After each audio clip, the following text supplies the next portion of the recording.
ఈ మధ్య పూరి జగన్నాథ్ హీరోయిన్ చార్మిల మధ్య పెరిగిపోతున్న సాన్నిహిత్యానికి సంబంధించిన ఎన్నో వార్తలు వస్తున్నాయి. ఈ మధ్య కాలంలో కొన్ని దేవాలయాల్లో మహిళలపై ఉన్న నిషేధాన్ని ఎత్తివేయమని పెద్ద ఎత్తున మహిళా సంఘాలు భారీ స్థాయిలో ఉద్యమాలు చేస్తున్న విషయం తెలిసిందే. ఈ ఉద్యమాలకు అత్యున్నత న్యాయస్థానాలు కూడా మహిళల ఉద్యమాలకు తమ సంఘీభావం తెలియజేస్తున్నాయి. ఇది ఇలా ఉండగా స్త్రీలు ఆలయాల్లోకి దర్శనం కోసం వచ్చే సమయంలో కొన్ని నియమ నిబంధనలు పాటించాలి అని ప్రముఖ ఆలయాల నిర్వాహకులు అంటున్నారు.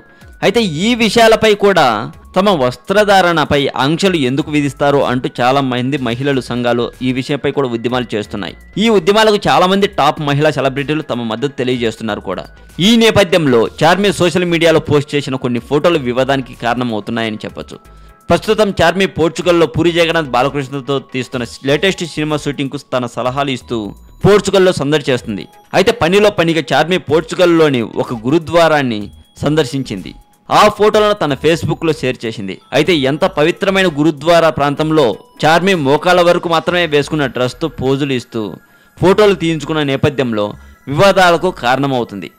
చార్మి అభిమానులు కూడా ఇటువంటి డ్రెస్తో గురుద్వారాల్లో చార్మి సందడి ఏమిటి అంటూ కామెంట్స్ చేస్తున్నారు అని సమాచారం. ఈ విధంగా పలు ప్రైవేట్ వెబ్సైట్ వాళ్ళు రాస్తున్నారండి. మరి మరింత టాలీవుడ్ సమాచారం కోసం సబ్స్క్రైబ్ చేయండి టాలీవుడ్ సెంటర్.